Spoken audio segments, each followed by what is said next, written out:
Thank you, sister. Now we move into the time of testimony. Anybody would like to come and glorify? I think today we have Sister Kumari with us who would like to come and glorify Jesus.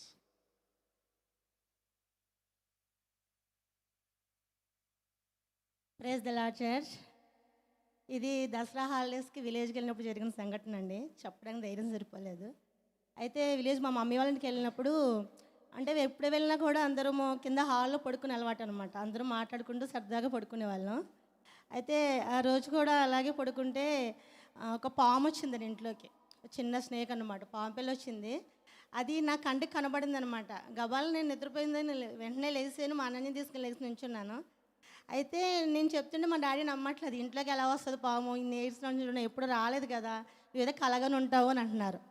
అరే అయితే ఆ రోజు morning మేము పాముల కోసం మాట్లాడుకున్నాం అనమాట. మా ఊర్లో ఒక ఆమె చనిపోయారంట పాము కరిచి, దానికోసం మాట్లాడుకున్నాం.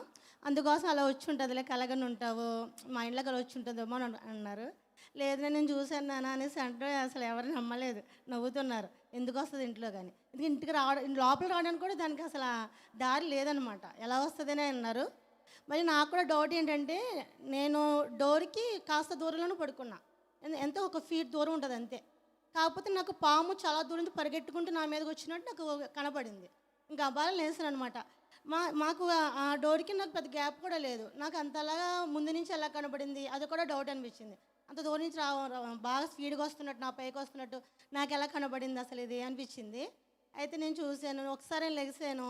మాకు బెడ్ లైట్ అనమాట, అంత లైటింగ్ కూడా లేదు అలాగ అంతలా కనబడడానికి, కానీ నాకు కనబడింది అనేసి నేను గట్టిగా ఉన్నాను. మా అన్నయ్యని తీసుకుని నిలబడ్డా. నేను అరిచిన అరుపుకి మొత్తం ఉన్న వాళ్ళందరూ బెడ్ ఎక్కేశారు. నేను ఒకదానికి కింద నిలబడిపోయాను మా అన్నయ్యని తీసుకొని. నేను డోర్ పక్కనే ఉన్నది లైట్, నా పక్కన స్విచ్. నేను లైట్ వేయడం మానేసి డోర్ తీస్తున్నాను. మన అందరం లైట్ వే అంటున్నారు, కానీ నాకు నేను డోర్ తీస్తాను కంగారులని. అది అయితే ఇంట్లోనే మొత్తం ఇంట్లోనే ఉంది. నేను చెప్పకుండా నాన్న వచ్చింది నేను చూశాను.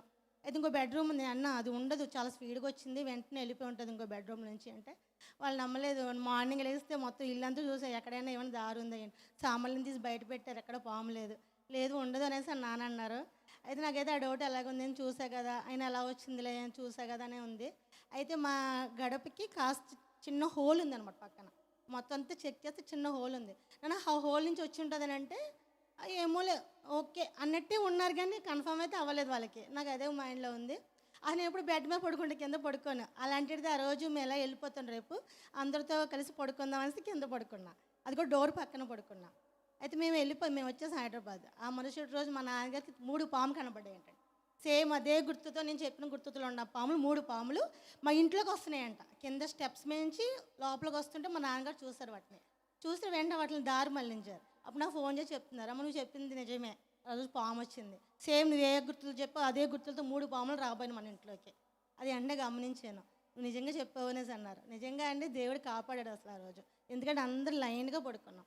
ఆ పాము విషపూరితమో కాకపోయినా కూడా అది వచ్చి మమ్మల్ని కరిస్తే అది ఏ పాము చెప్పలేము, మనకు తెలియదు. ఆ రోజు ఎంత కంగారు పడుతుంది. నా పక్కన మా అన్నయ్య ఉంది, చిన్నపిల్ల ఉంది, తర్వాత పిల్లలందరూ ఉన్నారు, మా అన్నయ్య గారు పిల్లలందరూ పడుకున్నాం. అది మా మీద నుంచి వెళ్తే ఎవరో ఒకరు గడిచేది కంపల్సరీ, మేము ఏదో టీ చేస్తే కంపల్సరీ గడిచేది. కానీ దేవుడు నాకు అది కళలో చూపించాడు నిజంగా. ఇది మాకు అసలు స్పేస్ లేదు, అంత దూరం ఉంటే గల వస్తుందని కనపడుతుంది. మేము నిద్రలో ఉన్నాం కూడా, నిద్రపోయాం 12-12:30కి ఆ టైంలో వచ్చింది. ఒకసారి పెళ్ళికూర రావడం ఆ పామును చూడడం జరిగింది. అది నా మీదకి వస్తుందని వెంటనే మా అన్నది అతను నిద్రపోయింది, అలాగే లేచి నిలబడ్డా.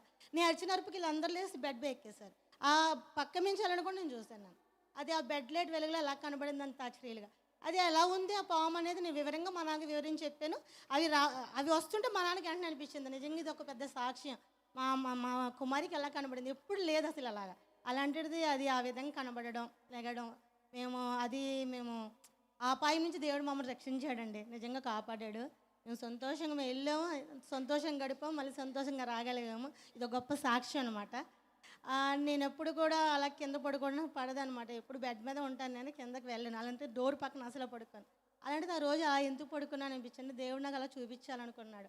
ఆ టైంలో ఇంకెవరైనా పడుకున్నాయేమో, అది అలా కనబడలేదో తెలియదు. ముందుగానే ఆ దేవుని ప్రణాళిక అనిపించింది నాకు తెలియజేయాలనేసి అది ఎలా జరిగి ఉంటుంది. వచ్చి ఆపదలు మనం ఆపలేం, కానీ ఆ దేవుడు మనకు చూపిస్తాడు. సాక్షిగా మనం నిలబడాలనుకుంటే ఖచ్చితంగా మన ద్వారా ఆశ్చర్యకరాలు చేస్తాడు. ఆశ్చర్యకరం నేను చాలా చూస్తాను నా లైఫ్లో అలాగా. నిజంగా ఈ గొప్ప సాక్షిని దేవుడు దీవించును గాక.